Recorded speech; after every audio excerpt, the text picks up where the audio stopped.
நெடுங்கண்டம் சாரல்மேடு ஆயுர்வேத மருத்துவமனைக்கு நேராக தாக்குதல்.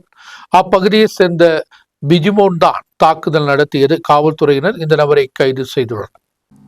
காலை 10 மணிக்குத்தான் சம்பவம். உடல் வேதனையை தொடர்ந்து மருந்து வேண்டும் என்ற கோரிக்கையுடன் பிஜிமோன் சாரல்மேடு ஆயுர்வேத டிஸ்பென்சரிக்கு வந்தது. இந்த நேரத்தில் மருத்துவமனையில் மருத்துவர் இல்லை என்பதால் ஊழியர்கள் இந்த நபருக்கு மருந்து கொடுக்கவில்லை. ஆனால் உடல் வேதனை என்று கூறி இந்த நபர் சத்தம் போட்டுள்ளார். தொடர்ந்து ஊழியர்களை தகாத வார்த்தையால் திட்டியுள்ளார். தொடர்ந்து சாலையில் கிடந்த மக்களை எடுத்து வந்து மருத்துவமனை கட்டிடத்தின் மீது எரிந்து மாடியில் இருந்த பல்வேறு ஜன்னல்களை இவர் உடைத்துள்ளார்.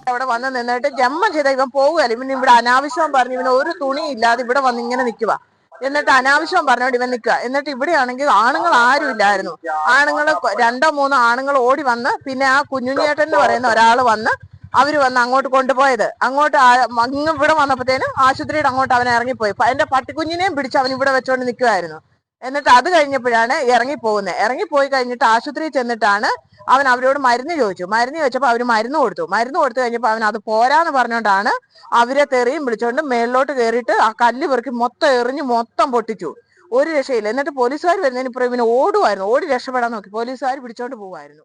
மருத்துவமனையில் வேறு நோயாளிகள் உள்ளபோதுதான் சம்பவம். தொடர்ந்து ஊழியர்கள் நெடுங்கண்டம் காவல்துறைக்கு விவரம் தெரிவித்து காவல்துறை இந்த நபரை கைது செய்தது. ഇവനെ കൊണ്ട് മടുത്ത് രാത്രിയിലാണേലും പകലാണേലും മിനിഞ്ഞാന്ന് 6 മാസം പോലും ആയില്ല സാറേ. ഞാനൊരു വെട്ടുകത്തി വിധവ പെൻഷൻ കിട്ടിയപ്പോ പോയി മേടിച്ചതാ. അതെന്റെ പെരക്കകത്തുനിന്ന് എടുത്തോണ്ട് പോയി. ഇന്നലെ ആ വേലിക്കകത്ത് പിന്നെ ലാലിക്ക് 2 ദിവസത്തെ പണിയും കഴിഞ്ഞ് 1000 രൂപ കൊണ്ടുവച്ചു. ഞാൻ ആ കടയിലെ ചേട്ടന്റെ കടയിൽ പോയി ഒരു സാമ്പ്രാണി തിരിയും മേടിച്ച് പിന്നെ ജീരകവും മേടിച്ചോണ്ട് വന്നപ്പോഴത്തേക്ക് എന്റെ വീട്ടിൽ ഇരുന്ന പൈസ ഇല്ല. ഞാൻ എന്നെ സാറേ ചെയ്യേണ്ട? രാത്രി മുഴുവൻ ഇവൻ ഈ റോഡ് സഞ്ചരിക്കുക. ഞങ്ങൾ എന്നെ ചെയ്യണമെന്ന് പറ. മരിക്കാൻ പറ്റുമോ? ഇവൻ കൊല്ലും രാത്രി ഞങ്ങളെ. എല്ലാരും ആലോചിച്ചു. ഇന്നലെ രാത്രി 12 മണി വരെ മുളക് വെള്ളവും കലക്കി പാതകത്തിന്റെ കീഴെ കയറിയിരുന്ന എന്റെ പൈസ പോയി കഴിഞ്ഞപ്പോ അറിയോ സാറേ, ഞങ്ങൾ ജീവിക്കണ്ടേ? ഇതൊക്കെയാണ് ഇവിടുത്തെ പ്രശ്നം. ഇവൻ ചെയ്യുന്ന നാശം. കള്ളും കഞ്ചാവും മാത്രം ഇവന് മതി. வேறொன்னும் இவனு வேண்டாம். இவன் ஆവശ്யம் இல்ல.